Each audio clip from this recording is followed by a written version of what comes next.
Ganda Bola.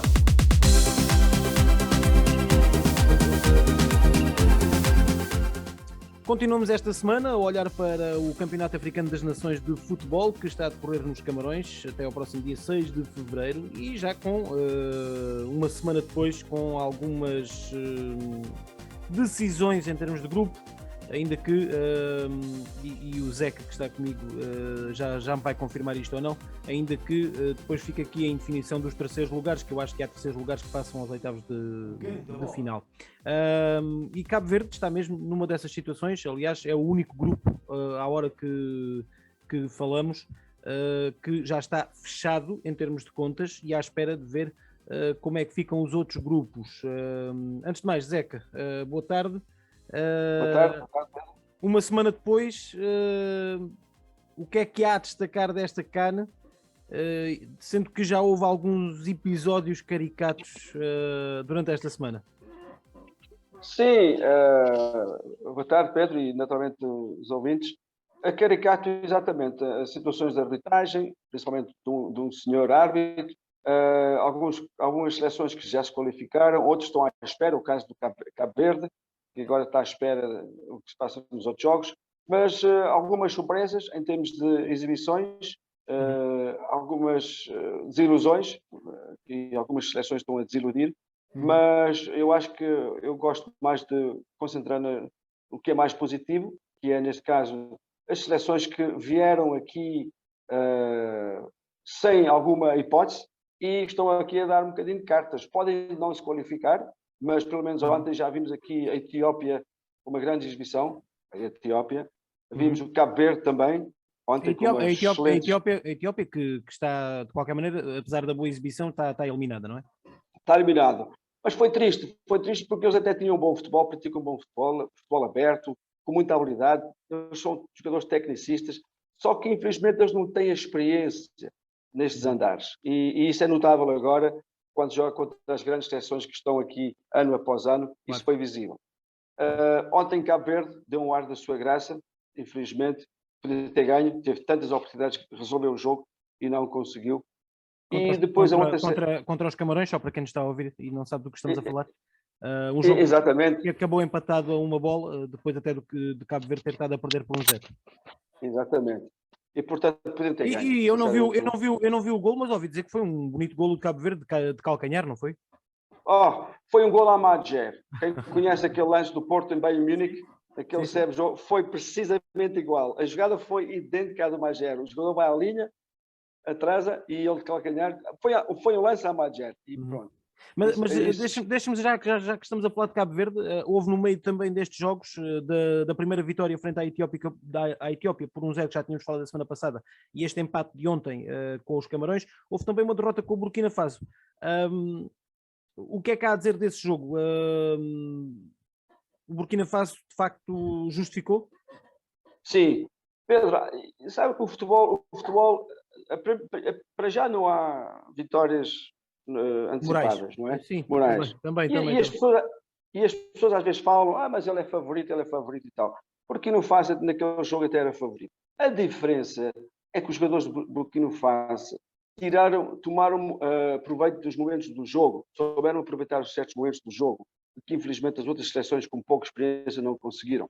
E Cabo Verde foi uma dessas situações.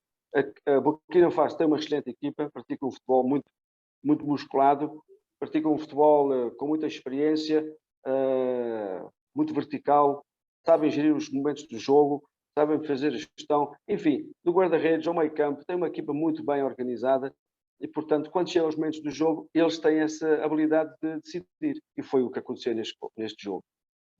Para não nos alongarmos muito, e depois no fim já lhe vou pedir alguns apontamentos rápidos sobre surpresas e desilusões, mas vamos olhar já para a Guiné-Bissau, que tem um ponto apenas e que perdeu exatamente frente ao Egito, depois de ter até chegado a empatar o jogo, mas o golo acabou por ser anulado, e que grande golo seria. Mas quero aqui mencionar duas coisas. Guiné-Bissau, quais são as chances que acha que pode ter ainda de passar este grupo? E acho que vai jogar contra a Nigéria. Sim. E neste grupo também o Egito de Carlos Queiroz, que parece que está um bocadinho aquém daquilo que seria de esperar. O Egito tem estado a desiludir completamente. A gente põe tanta esperança numa seleção que é, no continente africano, a melhor seleção, supostamente, mas está a desiludir. O primeiro jogo foi um desastre autêntico. O segundo jogo já teve alguma sorte, foi um gol anulado, e eu fico nas dúvidas, não me convenci, mas em termos de Não ficou exibição... convencido. Eu me pareceu-me que era falta. Exato. Ok. Sim, há gente que diz que tocou no pé, outros dizem isto e outros dizem aquilo. Para mim é um duelo entre dois jogadores e ganhou o jogador com mais força, praticamente. Mas tem razão. Tem razão. Dizem que tocou no pé e essas coisas todas. E disse, ok, pronto, não vou entrar por aí. Mas estávamos a falar do Nigéria... Do Egito. Do Egito. Sim, estão a desiludir. Eles estão a apostar muito no Salah. O Salah já vi que está um bocado com azia, com o Queiroz, já deu ali uns comentários. Portanto, quando essas coisas começam a aparecer com a grande estrela da seleção, imagina o resto do grupo, né? Ele tem o poder de falar, ele tem a liderança, pode falar, né? Sim, portanto, infelizmente, as coisas não estão a correr bem. Portanto, estão a desiludir. A Guiné-Bissau, para mim, é uma seleção que está a impressionar pelo futebol praticado, muito inteligentes a jogar o futebol, também jogando futebol muito aberto, com bons cruzamentos, tem um bom guarda-redes. Eles parece que fazem tudo muito bem certinho, são uma equipa muito combativa e por isso em si já traz alguns pontos positivos. E depois tem falhado ali nos momentos cruciais, aquela decisão de penalti no primeiro jogo, que acabou por não marcar e a recarga também foi para fora. E neste jogo contra o Egito, esse lance que pode ser discutível se era falta ou não, mas o gol era um grande gol, mas acabou por não contar. Exato. E tem sido, infelizmente, o que este CAN tem apresentado. Muitas oportunidades perdidas, muitos golos falhados. É incrível como é que eles às vezes conseguem falhar oportunidades destas. E não é só eles, são muitas seleções. E eles, precisamente, da Guiné-Bissau, há certos momentos que não têm aquela capacidade de finalizar. Portanto, falta aquele aspecto, ou pode ser a ansiedade, pode ser alguma pressão, seja o que for. O problema é que eles não estão a marcar os golos em termos de oportunidades criadas. E, portanto, isto tem sido um problema para eles. Deixe-me adivinhar antes de si, ver se acerto. Já me falou da Etiópia que trouxe um bom futebol. O Senegal penso que estará dentro daquilo que seria o expectável, em primeiro lugar do grupo. A Guiné-Conakry, não sei, não conheço muito bem também todo o continente africano, mas não sei se poderá ser considerado uma surpresa. Mas temos aqui, do lado do negativo, provavelmente a Argélia. Sim, uma grande desilusão. Longe do seu melhor, longe do seu potencial. É uma equipa sem dinâmica, é uma equipa sem inspiração, é uma equipa que... O último jogo, vá lá, o último jogo parece que deram assim um ar da sua graça, mas longe do seu potencial. Ganharam esta competição há 2 ou 3 anos atrás, candidatos pelo menos a chegar à próxima fase, e é jogo após jogo a desiludir. Algo não está certo com esta equipa, algo não anda bem, os jogadores parecem desmoralizados, falta energia, seja o que for, mas está muito longe do seu melhor. Apesar de tudo, portanto, é um grupo este que na última jornada pode virar completamente. A Argélia até pode acabar em primeiro lugar. Pois cá está. A sorte neste torneio está precisamente por aí. Ninguém está de fora, sem ser aquelas equipas que estão mesmo com 0 e não tem hipótese nenhuma. O caso do Zimbábue, por exemplo, para mim não tem hipótese. Então, mas é verdade. Diga. Não, é isso, tudo pode acontecer. Ia-lhe perguntar, então vamos lá acabar de uma forma positiva e destacar de facto as equipas positivas. Não sei se quer que lhe lance alguns nomes para comentar ou se quer destacar 2 ou 3 seleções. Serra Leoa, não sei se tem sido uma boa surpresa. Ainda bem que mencionou, porque era o nome que eu tinha em mente. Era isso que eu queria falar. A Serra Leoa foi uma excelente surpresa. Repara, o último jogo foi fantástico. Atitude, guerreiros, jogadores que lutavam, apareceram de um momento para o outro, com um guarda-redes assim, algo interessante em termos técnicos. Né? Ele não é o perfil daquele guarda-redes que a gente costuma ver em termos técnicos, mas ele está em todas. Ele é um jogador, é um guarda-redes com muita inteligência.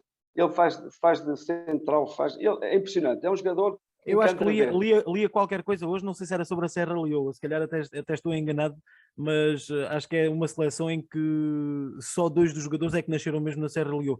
Eu não quero mentir-lhe.